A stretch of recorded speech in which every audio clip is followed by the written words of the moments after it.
வணக்கம். தமிழ் பாவை டிவியின் பிரதான செய்திகளுடன் நான் சரிதா. முதலில் தலைப்புச் செய்திகள்.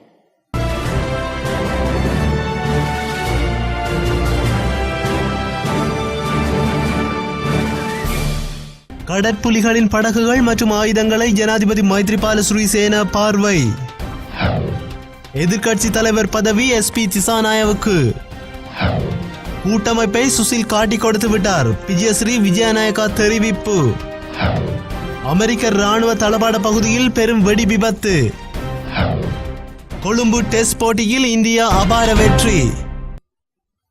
இனி விரிவான செய்திகள். முதலில் உள்நாட்டுச் செய்திகள். ஜனாதிபதி மைத்ரிபால சிறிசேனா நேற்று திருகோணமலை கடற்படை தளத்தில் விடுதலை புலிகளிடமிருந்து கைப்பற்றப்பட்ட படகுகள் மற்றும் ஆயுதங்களை பார்வையிட்டதுடன் கடற்படையின் அதிவேக தாக்குதல் படகு மூலம் துறைமுகத்தையும் சுற்றி பார்வையிட்டார். சம்பூரில் காணிகளை மீள ஒப்படைக்கும் நிகழ்வில் பங்கேற்க நேற்று முன்தினம் பிற்பகல் திருகோணமலைக்கு சென்றிருந்த ஜனாதிபதி இரவு பொழுதை திருகோணமலையிலேயே கழித்திருந்தார். நேற்று காலை அவர் திருகோணமலையில் உள்ள இலங்கை கடற்படை தளத்துக்கு அவதானிப்பு பயணம் ஒன்றை மேற்கொண்டார். இதன்போது கடற்படை அருங்காட்சியகத்தில் வைக்கப்பட்டுள்ள விடுதலை புலிகளின் கடற்புலிகளால் பயன்படுத்தப்பட்ட ஆயுதங்கள், படகுகளை அவர் பார்வையிட்டார். அத்துடன் கடற்படையின் அதிவேக தாக்குதல் படகு டோரா மூலம் துறைமுக பகுதிகளை மைத்ரிபால சிறிசேன சுற்றி பார்வையிட்டுள்ளார். எதிர்க்கட்சி தலைவராக தேசிய பட்டியல் நாடாளுமன்ற உறுப்பினர் SP திசாநாயக்க நியமிக்கப்படலாம் என்று தகவல்கள் வெளியாகியுள்ளன. ஐக்கிய மக்கள் சுதந்திர முன்னணியில் உள்ள பங்காளிகள் கட்சிகளை இணைத்துக் கொண்டு மஹிந்த ராஜபக்ச தனியாக அணியாக எதிர்க்கட்சியில் அமர திட்டமிட்டால் SP திசாநாயக்காவை எதிர்க்கட்சி தலைவராக முன்னிறுத்த மைத்ரிபால சிறிசேன தரப்பு திட்டமிட்டுள்ளது. இதேவேளை நிமால் ஸ்ரீபால டி சில்வா அமைச்சு பதவியை ஏற்கொள்ள இணங்கினால் சுசில் பிரேமஜயந்தவை எதிர்க்கட்சி தலைவராக நியமிப்பது குறித்தும் யோசனை முன்வைக்கப்பட்டுள்ளது. இதற்கிடையே தேசிய அரசாங்கத்தில் இணைந்து கொள்ள சுதந்திர கட்சி முடிவு செய்துள்ள போதிலும் அந்த கட்சியின் ஒரு பகுதி நாடாளுமன்ற உறுப்பினர்கள் எதிர்க்கட்சியில் அமர திட்டமிட்டுள்ளனர். கட்சி தலைமையின் முடிவுக்கு மாறாக நடந்து கொள்வோர் மீது கடும் நடவடிக்கை எடுக்கப்படும் என்று ஜனாதிபதி மைத்ரிபால சிறிசேன ஏற்கனவே எச்சரித்துள்ளார். இந்நிலையில் கட்சி தலைமையின் முடிவுக்கு எதிராக செயற்பட்ட 10 நாடாளுமன்ற உறுப்பினர்கள் மீது ஸ்ரீலங்கா சுதந்திர கட்சி ஒழுங்கு நடவடிக்கைகளை மேற்கொண்டுள்ளதாகவும் தகவல்கள் தெரிவிக்கின்றன. ஐக்கிய மக்கள் சுதந்திர கூட்டமைப்பிலிருந்து தெரிவு செய்யப்பட வேண்டிய தேசிய பட்டியல் விவரங்களை ஏற்கனவே அறிவித்திருந்த போதிலும் சுசில் பிரேமஜயந்த ஐக்கிய மக்கள் சுதந்திர கூட்டமைப்பை காட்டிக் கொடுத்து விட்டார் என விஜயஸ்ரீ விஜயநாயக்க தெரிவித்துள்ளார். தேசிய பட்டியல் MP பதவிகளை களவெடுத்தமைக்கு எதிராக நீதிமன்றத்துக்கு செல்லவிருப்பதாகவும் அவர் மேலும் தெரிவித்துள்ளார். கூட்டமைப்பின் செயலாளர் பதவியிலிருந்து சுசில் பிரேமஜயந்த நீக்கப்பட்டு விட்டதாக காலையில் விஸ்வவர்ணபால கடிதத்தை அனுப்புகிறார். இவ்வாறு நீக்கப்பட்டதாக கூறப்படும் சுசில் பிரேமஜயந்த கூட்டமைப்பின் தேசிய பட்டியல் விவரங்கள் தேர்தல் ஆணையாளருக்கு மாலையில் அனுப்புகிறார். பொது நிறுவனங்கள் பற்றிய நாடாளுமன்ற தெரிவுக்குழுவின் அறிக்கை வெளிவந்து விடும் என்ற அச்சத்தின் காரணமாக இலங்கை கம்யூனிஸ்ட் கட்சியைச் சேர்ந்த DG குணசேகரவை தேசிய பட்டியலில் நியமிக்காமல் விட்டுவிட்டனர் எனவும் அவர் மேலும் தெரிவித்துள்ளார். ஐக்கிய மக்கள் சுதந்திர கூட்டமைப்பினால் வழங்கப்பட்டுள்ள தேசிய பட்டியல் நியமனம் பெரும் சர்ச்சையை கிளப்பியுள்ள நிலையில் அந்த கூட்டமைப்பின் தேசிய பட்டியல் MPகளுக்கு கால்கட்டு போடவுள்ளதாக உள்ளக தகவல்கள் தெரிவிக்கின்றன. ஐக்கிய மக்கள் சுதந்திர கூட்டமைப்பில் தேசிய பட்டியல் ஊடாக நியமிக்கப்பட்டுள்ள MPக்கள் அமைச்சர், பிரதி அமைச்சர் அல்லது இராஜாங்க அமைச்சர் பதவிகள் கிடைத்தாலோ அல்லது கிடைக்காவிட்டாலோ ஐக்கிய தேசிய முன்னணி மற்றும் ஸ்ரீலங்கா சுதந்திர கட்சியின் நல்லாட்சிக்கு ஒத்துழைப்பு நல்க வேண்டும் என்பது கட்டாயமாகும். அவ்வாறு நியமிக்கப்பட்டவர்களிடமிருந்து MP பதவியை துறப்பதற்கான முன்கூட்டிய ராஜினாமா கடிதங்கள் பெற்றுக் கொள்ளப்பட்டதாகவும் தகவல்கள் கசிந்துள்ளன. எனினும் அத்தகவலை உறுதிப்படுத்த முடியவில்லை. புதிய அரசாங்கத்தின் அமைச்சரவை முதலில் சத்திய பிரமாணம் செய்து கொள்ளவுள்ளதாக தகவல்கள் வெளியாகியுள்ளன.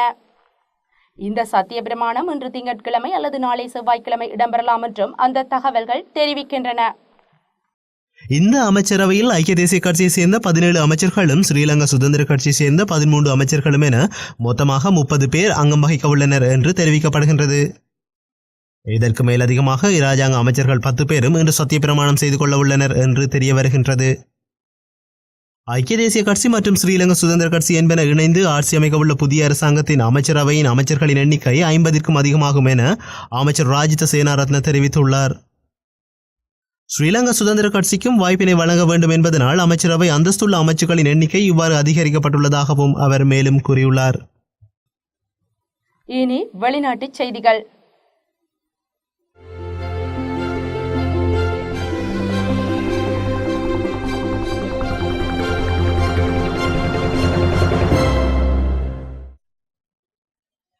ஜப்பான் நாட்டில் அமைந்துள்ள அமெரிக்க இராணுவத்தில் தளவாட பகுதியில் பெரும் வெடி விபத்து ஏற்பட்டுள்ளதால் அப்பகுதி மக்கள் அச்சத்தில் வெளியேறினர். ஜப்பான் நாட்டின் சஹாமி பகுதியில் அமைந்துள்ளது அமெரிக்க நாட்டின் முக்கிய இராணுவ தளவாட பகுதியில் ஒன்று. இந்த தளவாட பகுதியில் திடீரென வெடி விபத்து ஏற்பட்டதாக அப்பகுதி மக்கள் போலீசார் மற்றும் தீயணைப்பு படையினருக்கு தகவல் அளித்துள்ளனர். வெடி விபத்து நடந்த பகுதியிலிருந்து கரும் புகை எழுந்ததாகவும் பலமுறை வெடிக்கும் சத்தம் கேட்டதாகவும் சுற்றுவட்டார பகுதி மக்கள் தெரிவித்துள்ளனர். மேலும் அப்பகுதி எங்கும் வெடிமருந்து போன்ற நெடி வியாபித்து இருந்ததாகவும் 10 நிமிடங்களுக்கு மேலாக அதை உணர்ந்ததாகவும் பொதுமக்கள் தெரிவித்தனர். 500 ஏக்கர் நிலப்பரப்பில் அமைந்துள்ள இந்த இராணுவ தளவாட பகுதியில் வெடி விபத்து நிகழ்ந்த போது 580 பேர் பணிபுரிந்து வந்ததாக கூறப்படுகின்றது. முதற்கட்ட விசாரணையில் சேமிப்பு கிடங்கில் ஏற்பட்ட தீ விபத்து தான் இந்த வெடி விபத்துக்கு காரணம் என்று கூறப்படுகின்றது. சேமிப்பு கிடங்கில் பெட்ரோலிய பொருட்கள் மற்றும் வெடிமருந்துகள் அதிக அளவில் இருந்ததாக கூறப்படுகின்றது. கடந்த ஏப்ரல் மாதத்தில் மட்டும் இப்பகுதி 3 முறை வெடி விபத்து ஏற்பட்டதாக தெரிவிக்கும் அதிகாரிகள் ஜப்பான் நாட்டில் உள்ள இடதுசாரி தீவிரவாதிகளுக்கு இந்த விபத்துகளில் பங்கிருக்கலாம் எனவும் தெரிவித்துள்ளனர். வடக்கு பிலிப்பைன்ஸில் தாக்கம் செலுத்திய ஹானி சுழல் காற்று காரணமாக இதுவரை 10 பேர் பலியானதாக அதிகாரிகள் தெரிவித்துள்ளனர். வெள்ளப்பெருக்கு மற்றும் மண் சரிவு காரணமாக உயிரிழப்புகள் அதிகரிக்கலாம் என அஞ்சப்படுகின்றது. பலர் காணாமல் போயுள்ளதுடன் வீடுகளும் பிற கட்டிடங்களும் பாரிய அளவில் சேதமடைந்துள்ளதாக தெரிவிக்கப்படுகின்றது. பாரிய கற்கள் மற்றும் சேற்றுமான் திட்டுகள் கட்டுமானங்கள் மூடியுள்ளன. ஆயிரக்கணக்கான மக்கள் வெள்ளப்பெருக்கில் இருந்து பாதுகாப்பான மேட்டு நிலங்களுக்கு அழைத்து செல்லப்பட்டுள்ளனர். கொனி என்று பெயரிடப்பட்டுள்ளதாக சுழல் காற்று மணிக்கு சுமார் 195 கிலோமீட்டர் வேகத்தில் வீசியுள்ளதாக கணக்கிடப்பட்டுள்ளது. தொடர்பென விளையாட்டுச் செய்திகள். இந்திய அணியில் நட்சத்திர சுழற்பந்து வீச்சாளராக திகழ்ந்து வருபவர் ரவிச்சந்திரன் அஸ்வின். கொழும்பில் நடைபெற்ற 2வது டெஸ்டில் இந்தியா 278 ரன்கள் வித்தியாசத்தில் அபார வெற்றி பெற்றது. இந்த வெற்றிக்கு அஸ்வின் 5 விக்கெட்டுகள் வீழ்த்தி முக்கிய காரணமாக இருந்திருக்கின்றார். இந்த இன்னிங்ஸில் 5 விக்கெட் வீழ்த்தியதன் மூலம் 2010ஆம் ஆண்டுக்கு பின்னர் 12 முறை 5 விக்கெட்டுகளை வீழ்த்தி சாதனை படைத்துள்ளார் அஸ்வின். இதற்கு முன் 11 முறை விக்கெட்டுகள் வீழ்த்தி இங்கிலாந்தில் ஆண்டர்சன், பிராட் ஆகியோர் பின்னுக்கு தள்ளி 4வது இடத்திற்கு முன்னேறியுள்ளார். இலங்கை வீரர் ஹெராத் 18 முறை விக்கெட்டுகளை வீழ்த்தி முதலிடத்திலும், தென்னாப்பிரிக்க வேகப்புயல் ஸ்ட்ரெயின் 14 முறை 5 விக்கெட்டுகளையும் வீழ்த்தி 2வது இடத்திலும், இங்கிலாந்து முன்னாள் வீரர் சுவான் 13 முறை வீழ்த்தி 3வது இடத்திலும் உள்ளனர். அஸ்வின் கடந்த 2011ஆம் ஆண்டு டெஸ்ட் அரங்கில் அறிமுகமானார். இதுவரை 27 போட்டிகளில் விளையாடி 141 விக்கெட்டுகளை வீழ்த்தியிருக்கின்றார். இதில் 3 முறை 10 விக்கெட்டுகளை சாய்த்துள்ளார். இனி வர்த்தக வாணிப செய்திகள். இலங்கை மத்திய வங்கி இன்று வெளியிட்டுள்ள நாணய மாற்று விகிதங்கள். இலங்கை மத்திய வங்கி இன்று வெளியிட்டுள்ள நாணய மாற்று விகிதங்கள். இதன்படி அமெரிக்க டாலர் ஒன்றின் கொள்முதல் பெறுமதி $132.49 மற்றும் விற்பனை பெறுமதி $136.16. ஸ்டேலிங் பவுன் ஒன்றின் கொள்முதல் பெறுமதி $206.97 மற்றும் விற்பனை பெறுமதி $214.22. ஈரோ ஒன்றின் கொள்முதல் பெறுமதி $150.96 மற்றும் விற்பனை பெறுமதி $156.93.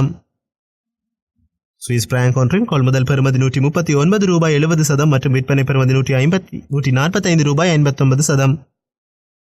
கனேடிய டாலர் ஒன்றின் கொள்முதல் பெறுமதி $99.38 மற்றும் விற்பனை பெறுமதி $103.49. ஆஸ்திரேலிய டாலர் ஒன்றின் கொள்முதல் பெறுமதி $94.92 மற்றும் விற்பனை பெறுமதி $99.35. சிங்கப்பூர் டாலர் ஒன்றின் கொள்முதல் பெறுமதி $93.20 மற்றும் விற்பனை பெறுமதி $96.78. ஜப்பான் ஏஜென்ட் ஒன்றின் கொள்முதல் மற்றும் விற்பனை பெறுமதி ₹1. இவை இலங்கை மத்திய வங்கி இன்று வெளியிட்டுள்ள நாணய மாற்று வீதங்கள். தொடர்வென வானிலை செய்திகள். இன்னும் 24 மணித்தியாலங்களுக்குள் நாட்டின் பல பாகங்களிலும் ஆங்காங்கே சிறிதளவான மழை பெய்யக்கூடும் என வானிலை அவதான நிலையம் எதிர்வு கூறியுள்ளது. இதன்படி கொழும்பு மாவட்டத்தின் அதி உயர் வெப்பநிலையாக 30 பாகை செல்சியஸும் அதி குறைந்த வெப்பநிலையாக 26 பாகை செல்சியஸும் நிலவுகின்றது. நுவரெலியா மாவட்டத்தின் ஆக கூடிய வெப்பநிலை 18 பாகை செல்சியஸும் ஆக குறைந்த வெப்பநிலை 14 பாகை செல்சியஸுமாக நிலவுகின்றது. மேலும் யாழ் மாவட்டத்தின் அதி உயர் வெப்பநிலையாக 31 பாகை செல்சியஸும் ஆக குறைந்த வெப்பநிலையாக 28 பாகை செல்சியஸும் நிலவுகின்றது. மேலும் மட்டக்களப்பு மாவட்டத்தின் அதி உயர் வெப்பநிலை 33 பாகை செல்சியஸாகவும் மிக குறைந்த வெப்பநிலை 26 பாகை செல்சியஸாகவும் பதியப்பட்டுள்ளது. மேலும் எதிர்வரும் 24 மணி நேரத்தில் நாட்டின் சில பகுதிகளில் ஆங்காங்கே சிறிதளவு இடியுடன் கூடிய மழை பெய்யக்கூடும் என வானிலை அவதான நிலையம் எதிர்வு கூறியுள்ளது. இத்துடன் தமிழ்பாவை டிவியின் பிரதான செய்திகள் யாவும் நிறைவடைகின்றன. வணக்கம்.